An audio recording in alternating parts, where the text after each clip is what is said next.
Hello, crafty friends. This is Anya General with Ink, Paper, Scissors. Before we dive into today's video, if you enjoy creative card making ideas and tips, be sure to like this video and subscribe to my channel. Your support helps me continue bringing you more crafty content. Today, we're diving into part 5 of the Use Your Paper Scraps series, and this one is all about patterns. We'll be creating some gorgeous woven basket patterns and unique paper patterns to use on our cards. This is such a great way to use up those larger paper scraps that might be sitting in your stash. I'll be walking you through 5 different card designs, each featuring a unique take on pattern creation. One important tip before we start: since we're working with woven designs, precise cutting is key. While you can use a trimmer to cut your strips, if you have strip dies like the Slim Stripes dies from Pinkfresh Studio, they will give you cleaner, more uniform results. This will help ensure that your woven patterns line up beautifully without frustration. For our first card, I'm working with the 1/8 inch strips. I'm selecting 2 different paper designs, one busy pattern and one more subtle, dark-toned pattern. I am die cutting 25 strips of each paper. I'll show you how to adhere them to a backing paper using a strong tape runner. I am using strips of copy paper as my base to keep my strips in place, but make sure it's at least 1 inch wide. This will give you enough space to keep your strips aligned properly and hold them to your glass mat. I found that using washi tape to secure my base while weaving really helped keep everything from shifting, making the weaving process much smoother. When weaving, take your time pushing each strip as far up as possible. This helps maintain a tight, even pattern that will hold together well once glued. If your strips start to shift, use a bit of extra washi tape to anchor them as you go. This is especially helpful when working with finer strips, as they tend to move around more easily. I will let you enjoy some relaxing music while you watch me weave, and I'll be back shortly to walk you through the next steps.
Once my woven panel is complete, I adhered it to an A2 panel using liquid glue for a strong bond.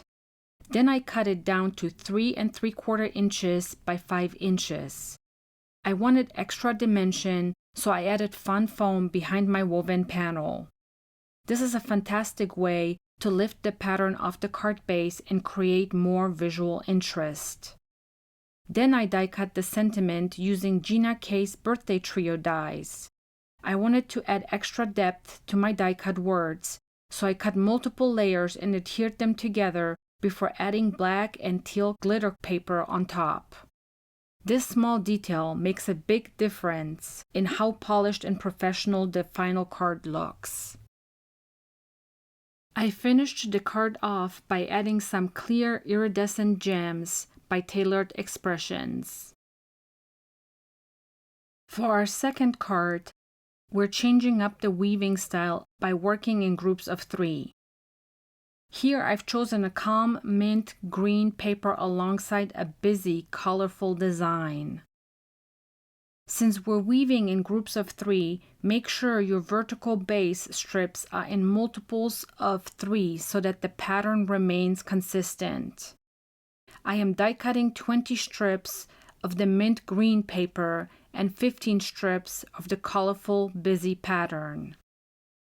One challenge with this pattern is that the strips aren't as tightly woven, so adding a dot of glue at the edges helps secure them in place before final assembly.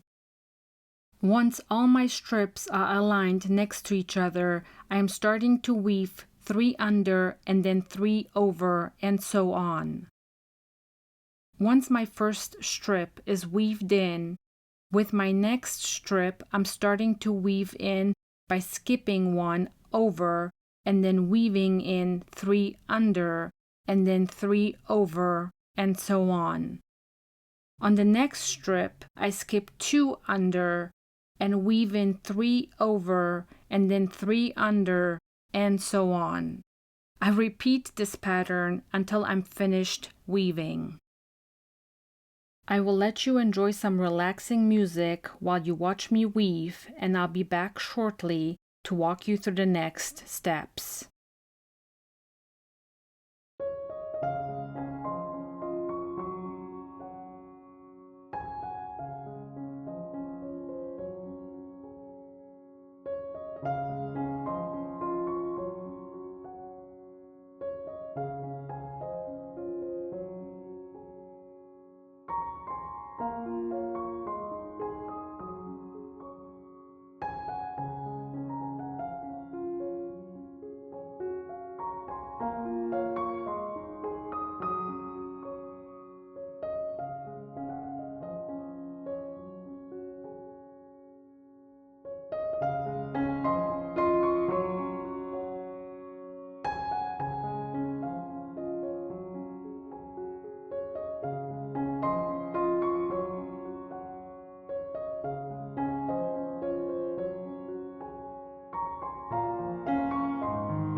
I trim my woven panel to 3 3/4 inches by 5 inches.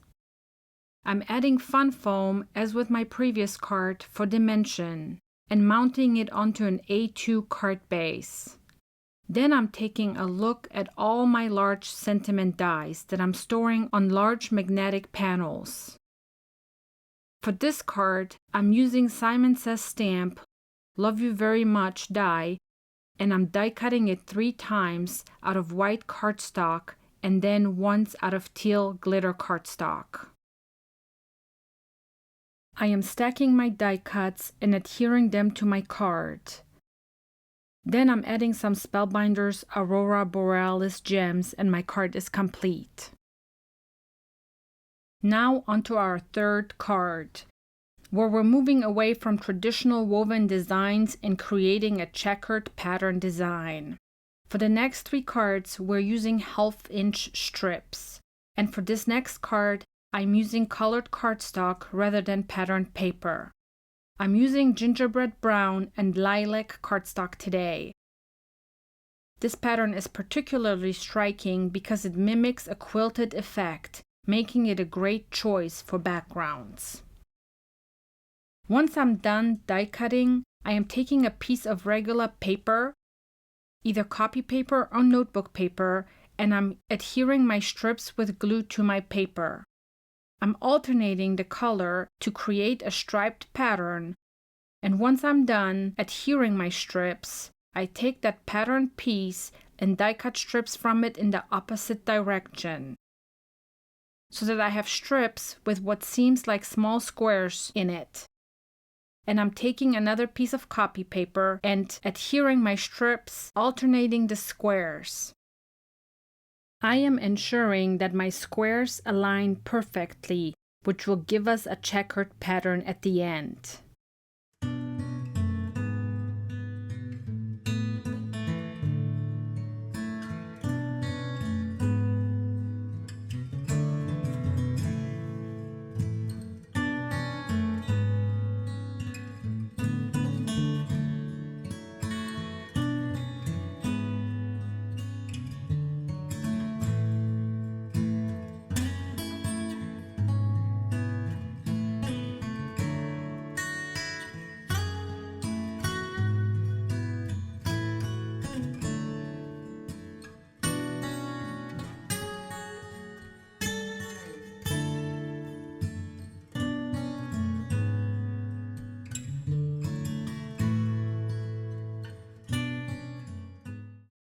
Once my checkered pattern is complete, I have also created 2 other patterns of screen.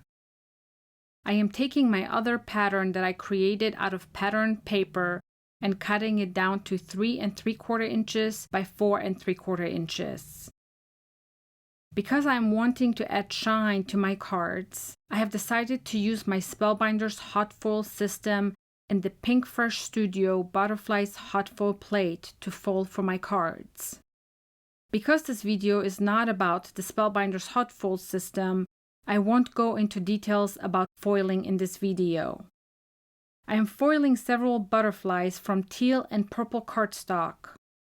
Once my butterflies are foiled, I use the solid hot foil plate to create additional foiled butterflies, maximizing the use of my supplies.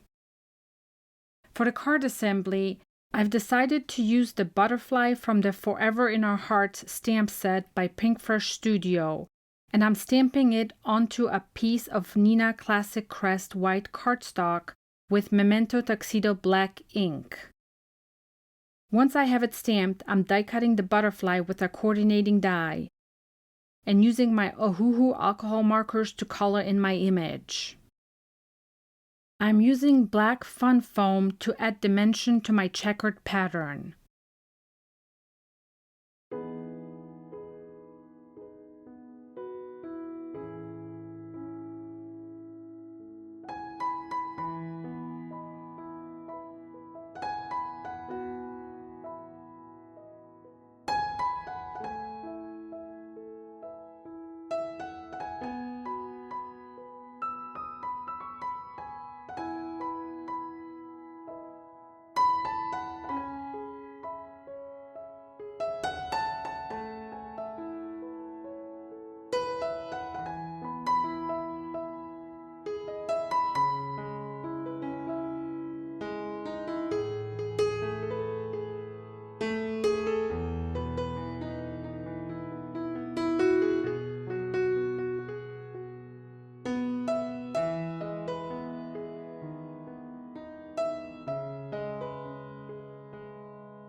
I am only using 3 colors, but because I'm overlapping the colors, it will actually give me 5 colors on the butterfly.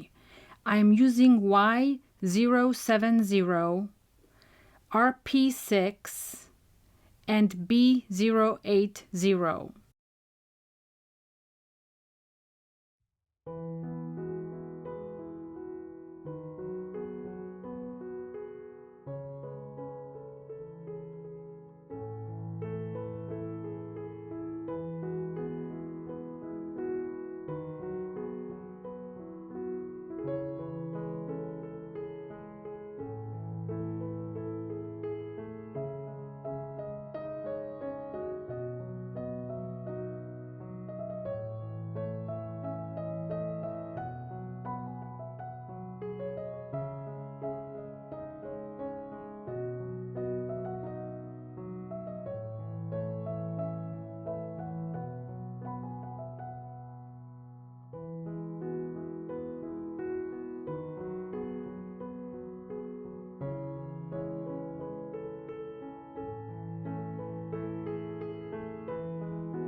I'm also pulling out my sentiment strips and picking one that I like on my card. Once I've adhered my butterfly and my sentiment strip, I'm adding some gems and my card is finished. Moving on to our 4th card. I'm using Tailored Expressions A2 postage stamp stacklets dies to give our checkered pattern a fun postage-inspired edge. Dies like these are a great way to add interest to geometric patterns without overpowering the main pattern. I used the largest die to die cut my background. Then I finished the card with a hot fold butterfly in the sentiment strip, keeping the embellishments simple to let the woven design shine.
I am also adding some clear iridescent gems to finish up my card, and my card is complete. Now on to our final card. I am die cutting a vellum panel using the 2nd largest postage stamp stacklet die. Vellum is a fantastic way to soften busy backgrounds without completely covering them. I am cutting the pattern down to an A2 panel size, 4¼ inches by 5½ inches. Then I'm adhering it to my card base. I am then taking another hot foiled butterfly, this time out of teal foil, and adding dimension to my butterfly. Then I am taking the Timeless Sentiments by Altenew and die cutting the Hello Sentiment several times out of white cardstock and the backdrop from teal cardstock. I'm adhering them for dimension, and I'm leaving the sentiment white as it will match the butterfly. Since glue can be visible through vellum, I'm applying adhesive behind my solid elements, like the sentiment strip and my butterfly. This keeps the design seamless, and my card is finished. And that wraps up our 5 card designs for today. I hope this video inspires you to look at your paper scraps in a whole new way. If you enjoyed this tutorial, don't forget to like, subscribe, and hit the notification bell so you don't miss future crafty inspiration. Let me know in the comments which card was your favorite and if you'd like to see more pattern-based designs in upcoming videos. Thank you so much for joining me today. Happy crafting, and I'll see you next time.